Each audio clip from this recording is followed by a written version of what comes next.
अस्सलाम वालेकुम। सभी आज़मीन हज के लिए आज की इस वीडियो में हम दो अहम बातों पर चर्चा करेंगे।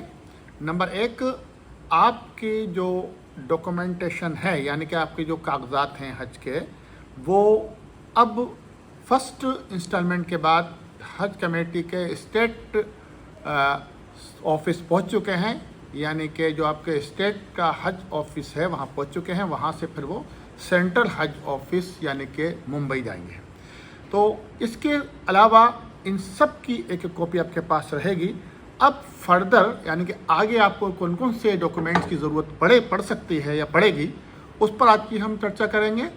इसके अलावा हमारी आज की इस वीडियो में हम आपकी हज की तैयारी पर बात करेंगे कि अब आप लगातार तेज़ी से आपका वो टाइम आ रहा है, वो वक्त आ रहा है जो आप हज के लिए पूरी तरह से मेंटली और फिज़िकली तैयार होना है आपको। तो आइए शुरू करते हैं आज की वीडियो। आज सभी आज़मीन हज ये समझ ही गए होंगे कि हज एक बहुत ही मुक़द्दस और बहुत ही ज़रूरी और एक अहम और आखिरी सुतून है।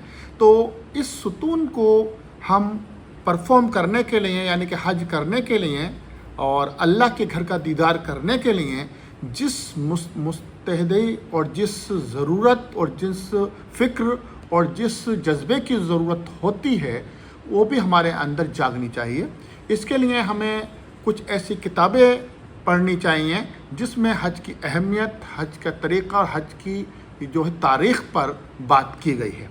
हम इस छोटी वीडियो में पूरी तारीख़ बयान नहीं कर सकते, हम क्या कोई भी नहीं कर सकता। तो उसके लिए बेहतर है कि आप अलग से कुछ किताबें पढ़ें और जो बड़ी बड़ी जो वीडियो हैं उनको भी देख सकते हैं। साथियों, हज ज़िंदगी में एक बार किया जाता है और हज का जो एक इतना बड़ा फ़र्ज है, अल्लाह ताला अपने घर में सबको नहीं बुलाता, चुनिंदा लोगों को बुलाता है, जिनमें से आप भी सेलेक्ट किए गए हैं। तो अल्लाह ताला का सबसे पहले बड़ा शुक्र अदा कीजिए कि अल्लाह ने आपको इतना बड़ा अजर से इतने बड़े काम के लिए आपको मुंतखब किया है। अब आपकी ज़िम्मेदारी बनती है कि हज को उसी अंदाज में लें, उसी जज्बे के साथ तैयारी करें जिसकी लिए आपको ज़रूरत है। पहले आपको दो तरह की तैयारी होती है। एक वो तैयारी जिसको हम लॉजिस्टिक कहते हैं, यानी कि वो तैयारी जो कानूनी और दुनियावी तरीक़े से तैयारी की जाती है, जिसमें आपके कागजात हैं हज की, जो हज कमेटी और गवर्नमेंट की तरफ से जो ज़रूरतें होती हैं उनको पूरा करना होता है। इसके अलावा आपकी अपनी ज़रूरियात होती हैं कि हज के सफ़र में क्या क्या आपको ले जाना है, किस तरह तैयारी करनी है। तो हम इन दोनों पर बात करेंगे। और तीसरी एक अहम तैयारी है जो आपको रूहानी और आपको एक तरह से इल्मी तैयारी करनी है। यानी हज के लिए आपको क्या क्या याद होना चाहिए, कौन कौन सी इबादत करनी है, कहाँ कहाँ करनी है, कहाँ कहाँ क्या पढ़ना है, कहाँ कहाँ किस बात का एहतियात करनी है। इन सब बात की आपको तफसील से जानकारी होनी चाहिए। और जब आप अपने घर से चलें तो चलने से पहले जो आपको जिन बातों का ख्याल रखना है उन पर अभी हम बात करेंगे। जब आपने हज का फॉर्म अप्लाई किया था तो आपने सबसे पहले आपका पासपोर्ट मांगा गया था, उसकी आपने कॉपी जमा की होगी स्कैन करके। उसके बाद आपका फ़िटनेस सर्टिफिकेट के अलावा आपका आधार कार्ड और बैंक की आपकी डिटेल्स, ये सब इन सब में आप चेक कर लीजिए। आपका नाम सही होना चाहिए, एक सा होना चाहिए। कहीं ऐसा ना हो किसी नाम में आपकी अगर कुछ कमी है, जो आपका नाम पासपोर्ट में है और आधार कार्ड में है वो आपके बैंक के डिटेल में भी होना चाहिए। अगर वो उनमें नहीं है तो पासपोर्ट में जो आपका नाम है वही आपका मेन माना जाएगा, उसी को ही आप अपनाएं आखिर तक। और उसके अलावा आप उस नाम को ना अपनाएं। बहुत से लोग घरेलू नाम अपना चलाते हैं और जब वहाँ पूछा जाता है आपका नाम तो आप वो नाम बता देते हैं जो घर का नाम होता है, तो वहाँ दुश्वारी पैदा होती है। तो जो आपके पासपोर्ट में नाम लिखा है उसको पूरा नाम याद रखें और उसी नाम से ही आप पुकारे जाएंगे। आपकी अहलिया अगर जा रही हैं तो उनका भी जो नाम आपके पासपोर्ट में दिया गया है उनको भी बता दें कि वही नाम उनके लिए ख़ास नाम है उसी से उनको उनकी पहचान की जाएगी। दो बात। दूसरी बात आपके साथ जो रहेगा, जो आप फ़ोटो बनाते हैं, आप फ़ोटो में ख्याल रखिएगा कि पीछे का बैकग्राउंड जो है वो सफ़ेद होना चाहिए, वाइट होना चाहिए, यानी कि पीछे की ज़मीन जो है सफ़ेद होनी चाहिए और फ़ोटो क्लियर हो, बिल्कुल सामने का होना चाहिए, कलर्ड होना चाहिए और 6 महीने से पुराना नहीं होना चाहिए जो आप फ़ोटो बना रहे हैं। इसके अलावा आपकी अगर कोई एड्रेस आपका चेंज हुआ है, यानी कि जहां आप रह रहे हैं और जो आपके पासपोर्ट में एड्रेस है, अगर दोनों में फ़र्क है तो आप अपना पासपोर्ट का एड्रेस का ही प्रूफ रखेंगे और उसका कोई ना कोई आपके पास डॉक्यूमेंट्स होना ज़रूरी है। अगर आपका चेंज हो गया है एड्रेस, नया एड्रेस, तो आपका आधार कार्ड में वो एड्रेस ज़रूर आ जाना चाहिए। फिर उसको ही आपका करस्पोंडेंस यानी कि जो आपकी ख़त किताबत होगी उसी के ज़रिए होगी। इसके अलावा एक आपसे कांटेक्ट करने का ज़रिया होता है ईमेल और आपका मोबाइल नंबर। ये दोनों अपडेट्स होनी चाहिए, यानी कि जो आप समझते हैं कि 1 साल तक आपका नंबर चल सकता है, मोबाइल नंबर, वही नंबर आपके अपने पास रखिएगा और उसको रिचार्ज कराते रहिएगा, क्योंकि जब भी कोई मेल आता है, यानी कि कोई आपके SMS आता है, जानकारी आती है, कॉल आती है, तो आपके पास वो नंबर सही तरीके से होना चाहिए, वो नंबर बंद नहीं होना चाहिए, वही आपके रिकॉर्ड में दर्ज किया जाता है। और अपना जो आपका जो मोबाइल है, उस मोबाइल को आप भी चलाएं और अपनी अहलिया जो आपके साथ जा रहे हैं उनको भी चलाना आना चाहिए। स्मार्ट मोबाइल ज़रूर आपको सीख लेना चाहिए अगर आप नहीं जानते हैं। आमतौर पे आजकल सभी स्मार्ट मोबाइल चला लेते हैं, लेकिन कुछ लोग जो हैं ये मल्टीमीडिया वाला मोबाइल चलाना नहीं जानते हैं, तो उनको सिखा दें कि कैसे कॉल की जाती है, कैसे मैसेज चेक किए जाते हैं, कैसे व्हाट्सएप चेक किया जाता है, व्हाट्सएप में कौन सा ग्रुप होता है, कौन सा इंडिविजुअली नंबर होते हैं। इसके अलावा कुछ एप्लीकेशंस भी आपको समझनी पड़ेंगी, जैसे आपको नुसुफ एप्लीकेशन है जो वहाँ पर जाकर आपको काम आएगी, रियाजुल जन्ना के आपको ज़ियारत करने के लिए। और एक एप्लीकेशन आपको यहीं से आपको डाउनलोड कराई जाएगी, सिखाई जाएगी, वो है हज सुविधा ऐप, वो आपको बहुत काम आएगी, वो भी आपको यहाँ आनी चाहिए। इसके अलावा भी एक CGI जद्दा की एक एप्लीकेशन है, वो भी डाउनलोड कर दिए जाते हैं।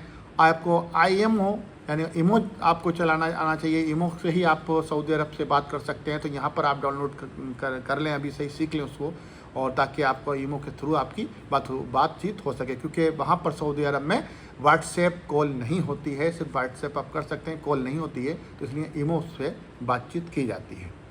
इसके अलावा आपके सिम मोबाइल में 2 स्लॉट होते हैं, तो एक आप अपना यहाँ का कोई सिम रखिएगा जो आपको साथ रहेगा, और एक स्लॉट खाली रखिएगा जो आप वहाँ का सऊदी अरब का सिम उसमें डालेंगे। आप एयरपोर्ट पहुँचते ही आप सिम खरीद सकते हैं, एयरपोर्ट से भी, या अपनी बिल्डिंग में जाकर जहाँ सहूलियत आसानी से आपको सिम मिल जाए वहाँ आपको लेना होगा।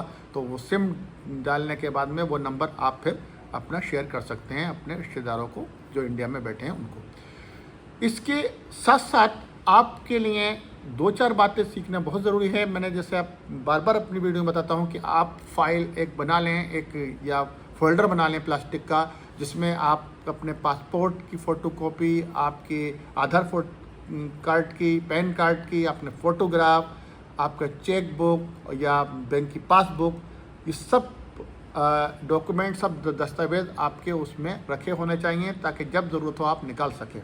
ऐसे ही एक फ़ाइल आप अपने घर में जो भी मेंबर जा रहे हैं सबके अलग अलग बना लीजिए, और सबकी अलग अलग बनाकर एक फ़ाइनल बना लें, एक हज 2025 डालकर आप उसको रख लें। उसमें ऊपर अपना कवर नंबर और जितने भी लोग जा रहे हैं उनका नाम लिखकर तैयार रखें। ये आपको काम यहाँ पर भी आएगी और वहाँ भी आएगी। और जो आप फीस जमा कर रहे हैं उसकी ओरिजिनल, और जो आपने जो है आपका जो फिटनेस सर्टिफिकेट है उसकी कॉपी भी ज़रूर रखिए।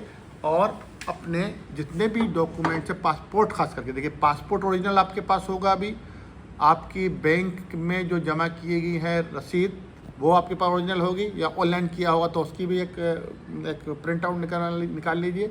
ये आपके पास ओरिजिनल होना चाहिए, आधार कार्ड और पैन कार्ड, यानी कि ओरिजिनल डॉक्यूमेंट अलग रखिए और उनकी दो दो फोटो कॉपी करा के अलग रखिए। यहाँ जब भी आपको ज़रूरत हो तो आप वो दे सकें। Original passport, original Aadhaar card, original PAN card, original आपकी बैंक की पासबुक और या चेकबुक और फोटोग्राफ, ये एक तरफ रखिए। और बाकी आपका जो फॉर्म है हज का, वो फिटनेस सर्टिफिकेट के फ़ोटोकॉपी वो, और आपने जो फ़ीस जमा की है बैंक में या ऑनलाइन, उसकी ये कॉपी आप अलग रखिए। ये अलग अलग बना के रखें, यानी उसी फोल्डर में आप सिस्टम से लगा लें। ये रही आपकी बात। दूसरा, अब आपकी पहली इंस्टॉलमेंट की डेट ख़त्म हो गई, अब दूसरी जल्दी अनाउंसमेंट होने वाले हैं हज कमेटी ऑफ इंडिया की तरफ से। दूसरी इंस्टॉलमेंट आपकी जमा होगी, तो उसकी भी आप तैयारी रखिए। जैसे आपको जमा करनी है कि फॉर्म के थ्रू जमा करनी है, तो आपका उसका डाउनलोड करके आप प्रिंट आउट निकाल लीजिए। हज कमेटी ऑफ इंडिया की साइट से मिल जाता है, और हम लोगों ने भी शेयर किया है कि जहाँ जहाँ पर भी आप लोग मेरी वीडियो देख रहे हैं, आपके यहाँ पर जो हज ट्रेनर्स होते हैं या हज के फॉर्म करने वाले कुछ जो खादिम हुज्जाज की एक हर जगह हर शहर में एक ऑफिस होते हैं, वो लोग भी भरवाते हैं। और कुछ जो टूर ऑपरेटर्स होते हैं जो हज उम्रा की जो आपके ले जाते हैं, वो लोग भी इसमें खिदमत अंजाम देते हैं। तो आप या आप अपना आपके घर में ख़ुद एक फैसिलिटी है, प्रिंटर है, तो आप हज कमेटी की साइट पर जाकर उसका बैंक का फॉर्म निकाल कर रख सकते हैं। इसके अलावा अगली जब आप फ़ीस जमा करेंगे तब कुछ और गाइडलाइंस आने वाली हैं। नई हज कमेटी ऑफ इंडिया कुछ वहाँ पर जो अब टीम जा रही है सऊदी अरब बिल्डिंग्स का चेक करने के लिए, वहाँ से वापस आकर जो कुछ गाइडलाइंस नई आएंगी सऊदी गवर्नमेंट की, वो हम आपको फ़ौरन बताएंगे। या हज कमेटी की जो भी गाइडलाइंस आती है वो भी हम फ़ौरन बताएंगे। तो इसलिए अभी हम अपनी बात को आपकी तैयारी तक और इंडिया तक ही रखते हैं, और जैसे ही हमें वहाँ की गाइडलाइंस मिलेंगी वहाँ की हम अलग वीडियो बनाएंगे। और वहाँ का एक बहुत तवील सफ़र है, हर एक टॉपिक पर हमारी अलग वीडियो आएगी। तो आप ज़रूर हमारे जिस चैनल से बने रहिए, और इस चैनल को हमारे सब्सक्राइब करने के साथ साथ इसको शेयर भी कीजिए, ताकि और भी साथी इससे फ़ायदा उठा सकें। अगली वीडियो में हम जल्दी आपसे मिलते हैं, जब तक के लिए अल्लाह हाफ़िज़।